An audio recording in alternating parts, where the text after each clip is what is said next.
Yeah, so today I have the privilege of kicking off a sermon series for you guys that we are calling Tell the Greatest Story. And, when we're talking about Tell the Greatest Story, what we're saying, this sermon series in essence is about you guys going out and telling your personal story to others who aren't Christians. And you need to make sure that when you tell your story, that your story actually also tells the greatest story, which is the story, of course, of Jesus Christ. So the way that we're going to do this, Bill mentioned it a little bit earlier, but I'll tell you again, the way we're doing this, the three pastors amongst the two churches, so Word Serve and First Fulshear, we're going to rotate here over the next 3 weeks. So today you guys have me. Next week you're going to have Alex Lupo from First Fulshear come speak to you. And then finally, 2 weeks from now, Bill Hogan's going to come back. He's going to wrap this whole thing up. And I want to give you a little warning first about this sermon series. So basically an idea was floated to do this, but each one of us, our pastors, we said, you know what, we're just going to take that topic of talking about, telling your story, and then we're just going to go wherever the Spirit leads us, So each one of us, I have no idea what Bill's going to say. I have no idea what Alex is going to say. They don't know what I'm going to say today. So my prayer is that when this whole thing is over, the Holy Spirit makes us look good, and this actually looks like a cohesive kind of thing. Doesn't look like a dumpster fire, but you guys are going to be the judge of that. So anyway, we'll see what happens.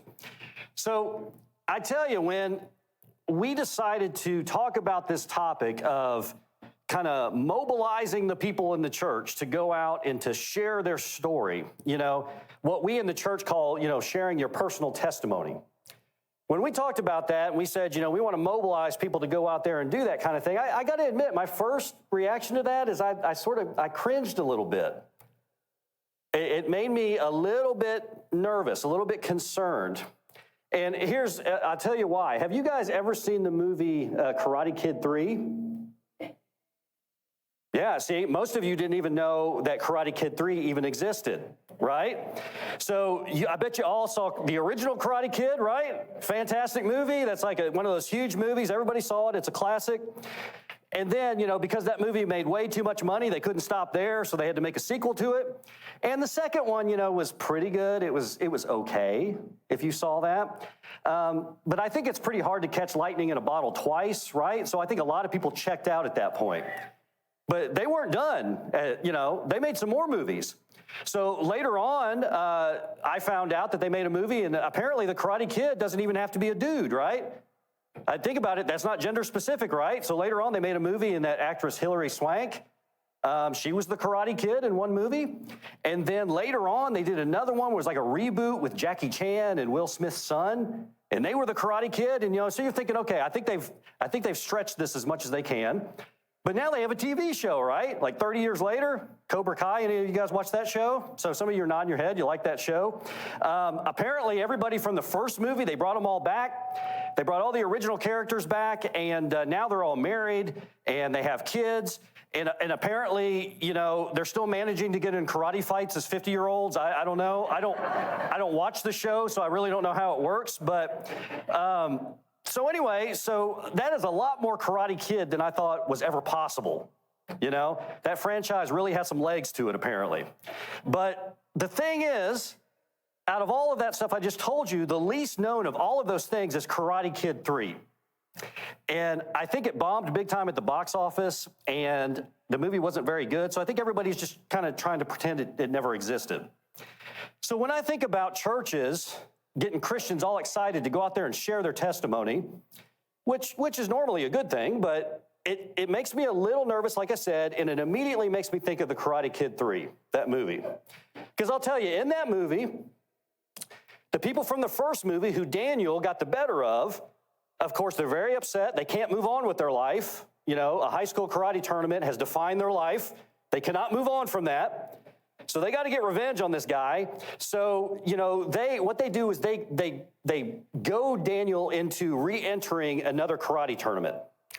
And only this time, what the bad guys do is they hire this ruthless, karate expert, karate champion to take him on. He's going to meet Daniel in that tournament, and he's going to completely humiliate him, and he's going to take his championship belt away from him, and they can all live happily ever after, I guess. Well, Mr. Miyagi, for those of you who have seen the movie, you know who Mr. Miyagi is. He's Daniel's mentor and teacher. He sort of sees what's up with all this, and he's like, I don't have any part of it. So he refuses to train Daniel. So Daniel then is forced to go looking for another teacher. And what happens is the bad guys somehow manage, part of their nefarious plan is they steer Daniel towards this karate teacher whose secret intent is to set Daniel up for failure. So this teacher, he has Daniel trained and he tells him, you got to forget all that wax on, wax off defense stuff. Forget about that. Karate is all about inflicting pain on people. That is the sole purpose of karate. You got to inflict damage. So he just has Daniel hit these boards over and over again. That's the sum total of his training. Just punch and kick these boards. And so Daniel thinks that sounds good, so he does that over and over and over again. And finally, he gets to the point where he's so strong, he breaks the board. And the teacher's jumping up and down, and the teacher pumps him up and tells him, you're ready to take on the world. And Daniel leaves out of that dojo, and he's super confident, and he's ready to go. He's going to win this tournament.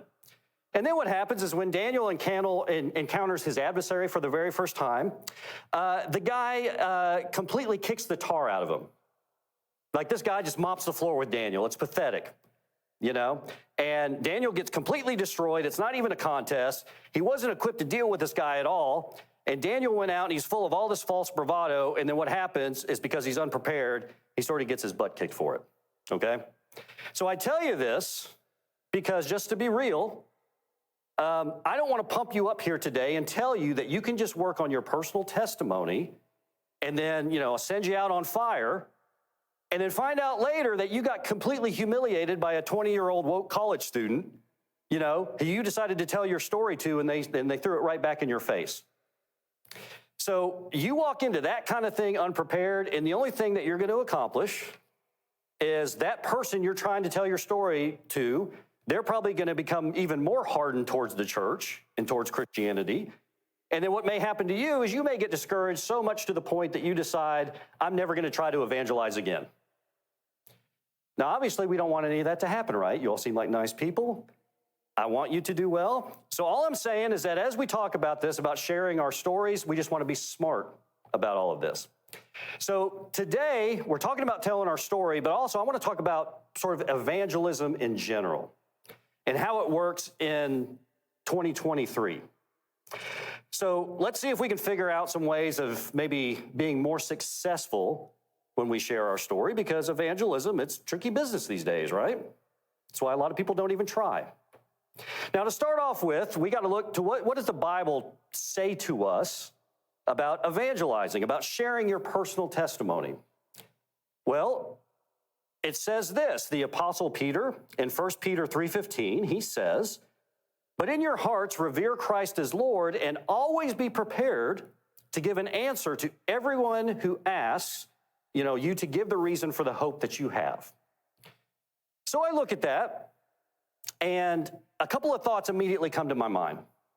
First of all, Peter says that you got to be ready to give an answer to anyone who asks.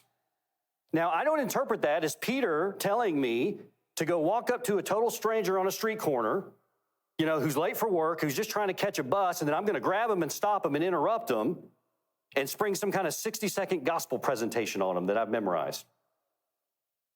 I think unless your goal is to be shouted at or possibly assaulted, if you're trying to get the cops called on you, then by all means go out and evangelize in this manner. I don't think it's going to work very well for you.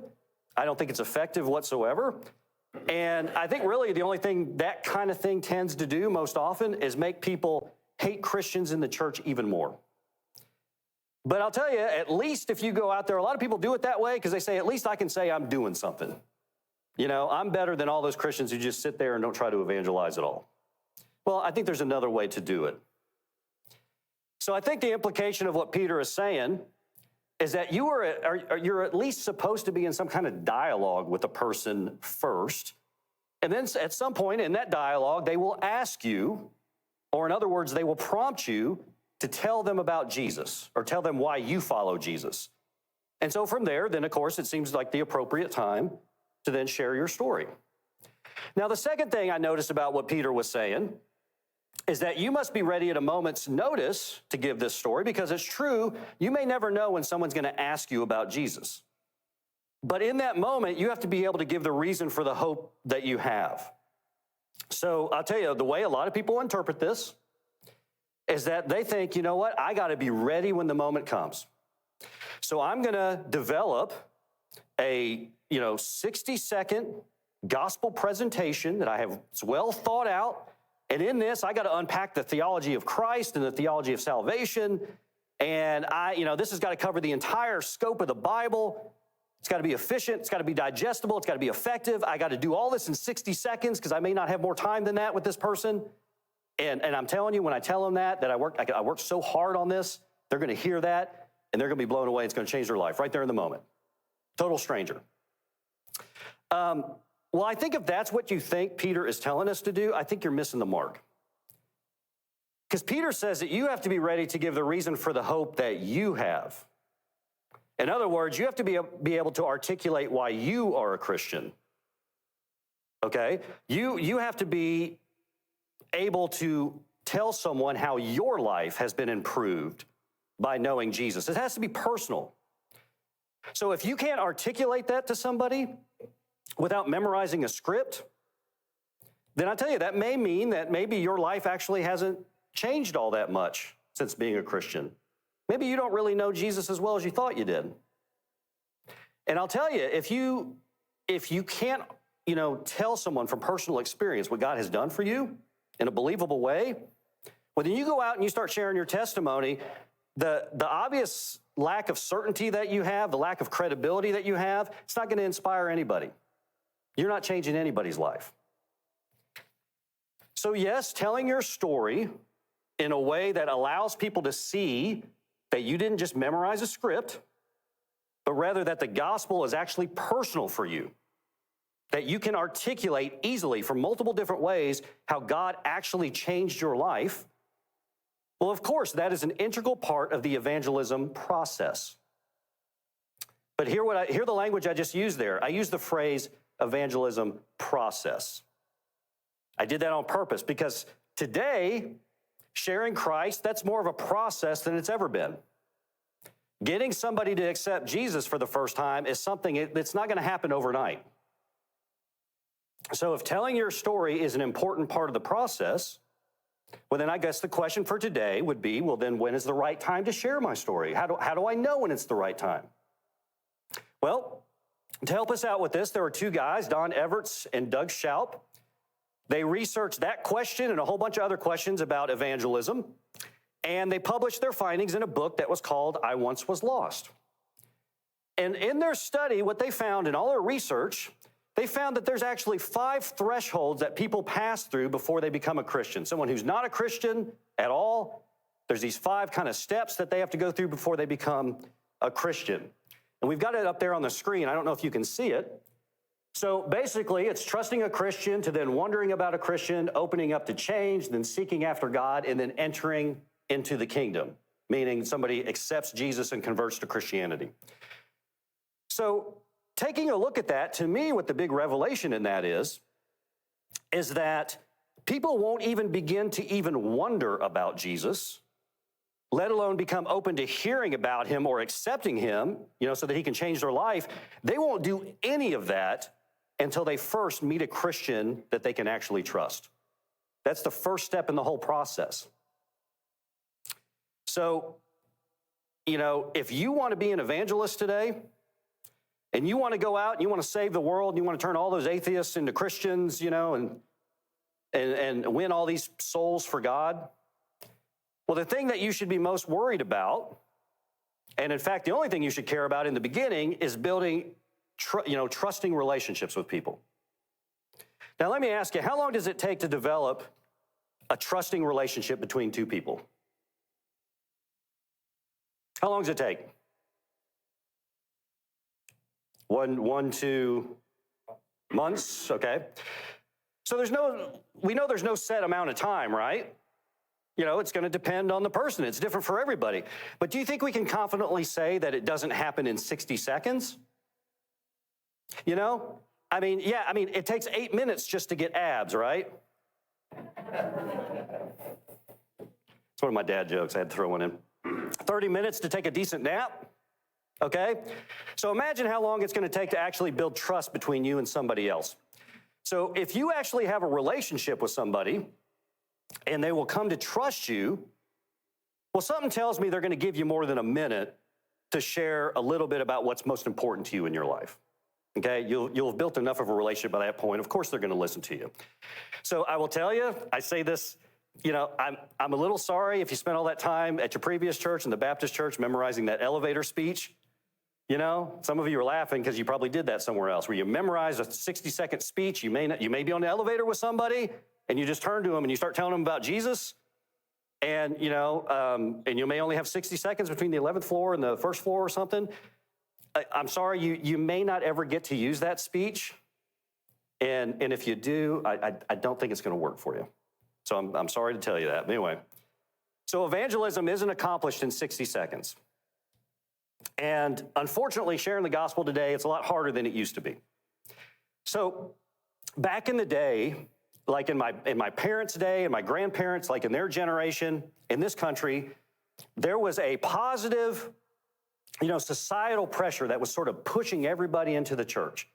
So if you didn't know what you thought about Jesus or anything else, there was sort of this subtle societal pressure sort of pushing everybody towards God and towards the church. But that doesn't exist today.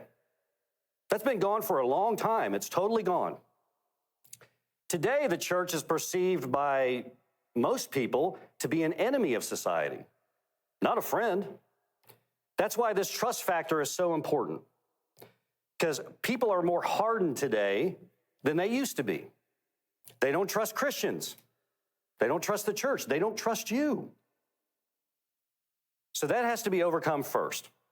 So the implication of all of that is that you can have the greatest testimony that any human being has ever had. And in this story that you share, it may be that in your life during your career as a circus performer, okay, you were also a hardcore atheist who hated God. You were addicted to alcohol, heroin, tobacco, gambling, everything you can be addicted to, you were addicted to. And then one day, in a sort of peculiar twist of fate, you lose both your legs in a tragic bass fishing accident. Okay? The story's just getting more and more convoluted as you go. And in the midst of your depression and your, despair and all this, Jesus appears to you and he shares with you the gospel. And you accept him and he forgives you and you immediately run out and you build the world's largest hospital for disadvantaged children. Is that a pretty good story?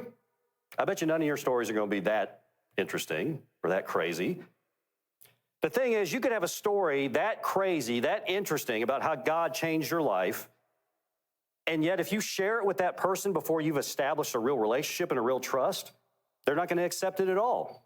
It's going to be completely wasted on them. Doesn't matter whether it's true or not. That's beside the point. And see, and even worse than that, you springing that story on them prematurely before the time is right, that's going to make them think, you know what? The only reason this person was talking to me, they've been anxious this whole time. They just want to tell their story. They just want to close the deal. I'm just another project for them. All they wanted to do was sell me something that I don't even want. So you got to take your time, relax. There's no rush, right? You don't have to be in such a rush to tell your story. You don't have to close the deal right away. As far as I know, salvation is not on sale right now, right? There's no 2 for Tuesday special I'm aware of. The price isn't going to go up tomorrow. So, you're not selling a used car, so you can take your time. I promise you. See, think about this. In the 18th proverb, we are told that fools find no pleasure in understanding, but delight in airing their own opinions. That's verse 2. Later in verse 13, it says, to answer before listening, well, that is folly and shame. So I guess one thing amongst many I would want you to walk away from today, when it comes to evangelism is this, that yes, it's important to be able to share a compelling testimony.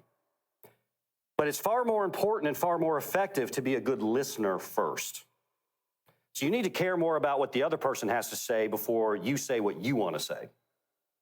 You got to listen to their story and try to understand before you get so concerned about sharing yours.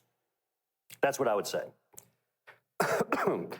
So, is that the only thing I need to warn you guys about? Is that the only thing that makes evangelism tricky these days is just people don't build trust first? Is that all there is to it? I wish that was the case, but unfortunately, it gets a little more complicated than that. So I shared those two verses with you from the 18th proverb about listening before you speak, and I shared that with you for a reason. It isn't that listening is just a nice, like, polite thing to do. No, it's that when it comes to evangelism today, listening is not just nice, it's essential. You got to understand that even after you establish trust with somebody, and even when the time is right, maybe they ask you, hey, why do you follow Jesus? All of that may happen perfectly, like I'm lining up for you. And then you may tell them your story. And you still get blindsided by the fact that your story has absolutely no effect on them. It falls completely flat. And then you're very puzzled and you're like, I have no idea what is going on. Well, think about this.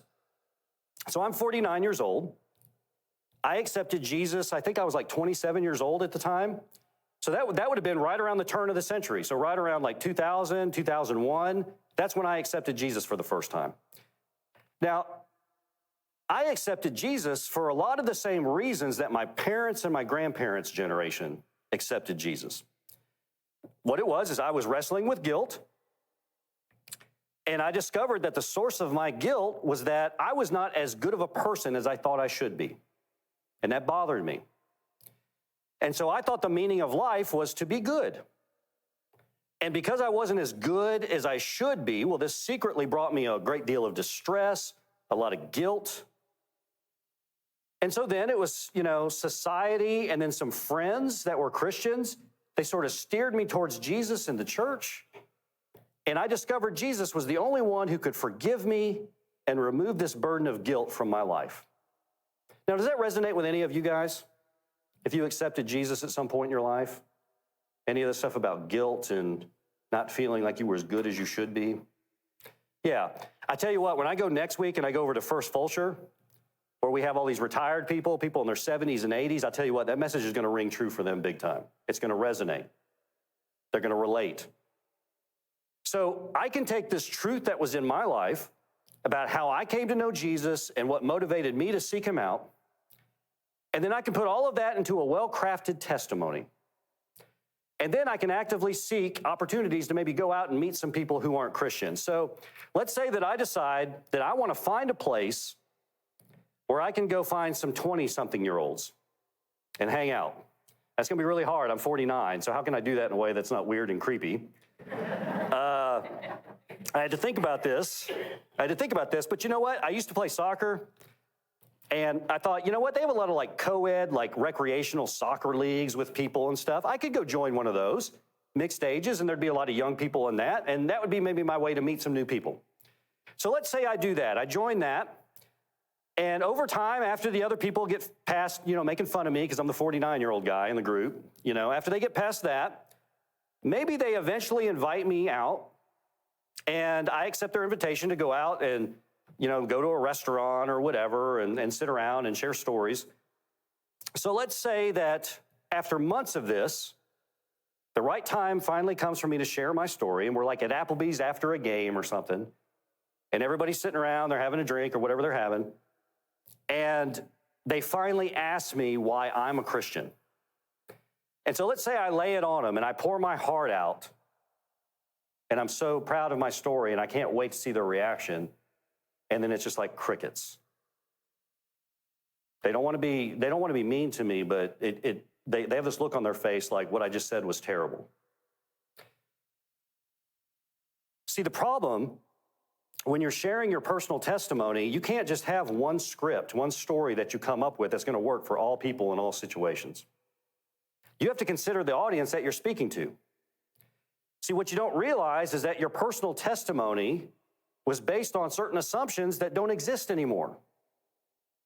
You talked about being riddled with guilt and how you perceived that you weren't as good as you should be, and that Jesus and the church saved you from that. And what you don't realize is that many of those 20-somethings that you're talking to, they've grown up in a culture that says the church is bad. The church is an oppressor. They don't believe the meaning to life is to figure out how to be good. No, they think the meaning to life is to find your true, authentic self. Better yet, it's to create your true, authentic self. So in their minds, they would say, you know what? If you felt guilt in your life, it's because the church made you feel that way. There was nothing wrong with you. You didn't have anything to be guilty about.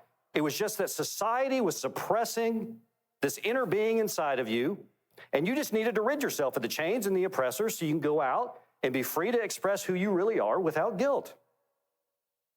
So you see, you're going to get nowhere talking to young people about guilt, about how you felt guilty, about how you had to overcome your guilt. That may work with the 45 to 90-year-old crowd, but it's not going to work with the 20-somethings.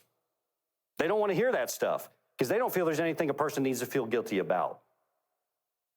So it's entirely possible you just spend all that time trying to be intentional and be thoughtful about how you're going to share Jesus, and then the moment comes and you end up fumbling the football and you have no idea why.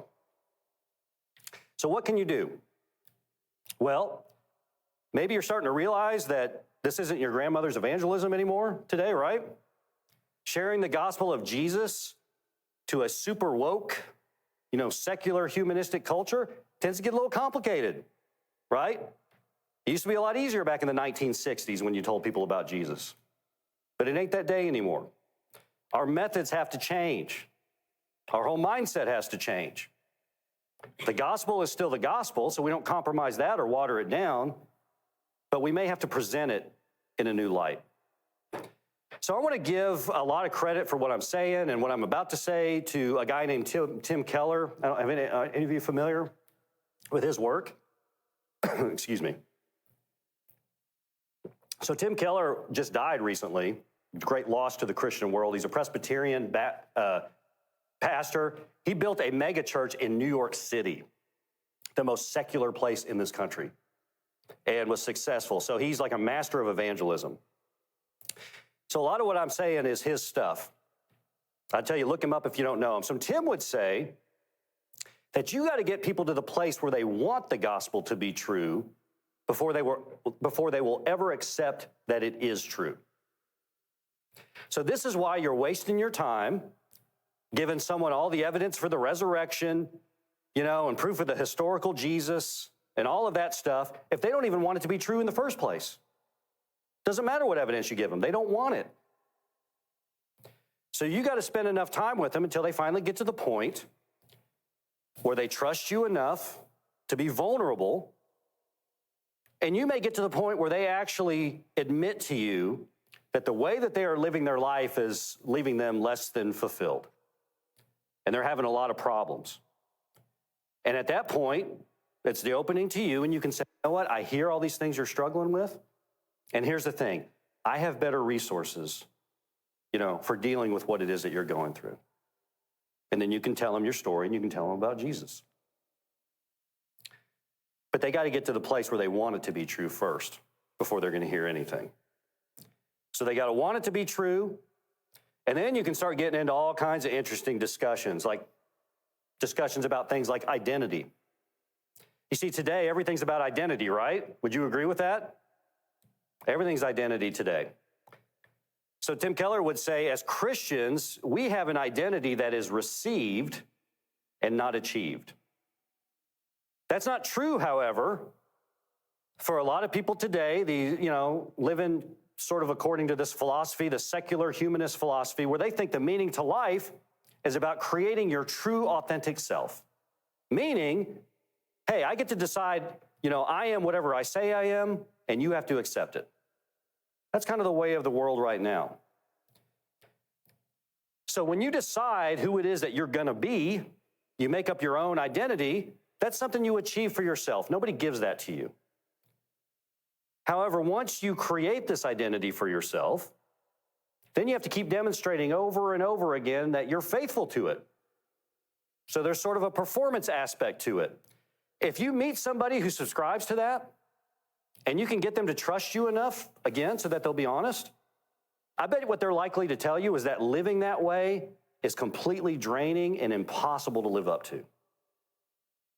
As they create this true self, this identity for themselves that they have chosen, and they share it with the world, and they demand that their true self not only be accepted, but that it should be celebrated by everyone, Well, maybe what they didn't expect when they started down that journey is that for their peers, the people in their peer group, to criticize them so harshly when they couldn't live according to their true self in a perfect manner.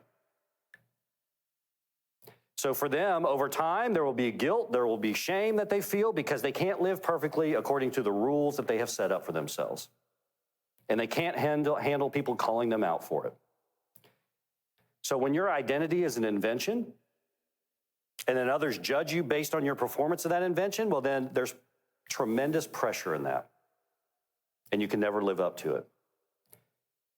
And then for people today, and some of our young people immersed in that culture, if that wasn't difficult enough, on top of that, when you have no sufficient moral source for your personal moral code, you can't explain then where your sense of right and wrong comes from. And so the only way that you can survive that is to label everyone else who disagrees with you, either a bigot or racist or homophobe, so on and so forth, because you're so deeply insecure about the identity that you have created for yourself, you know that it can't hold up to scrutiny. It can't hold up under its own merits. And so you have to lash out at everyone else.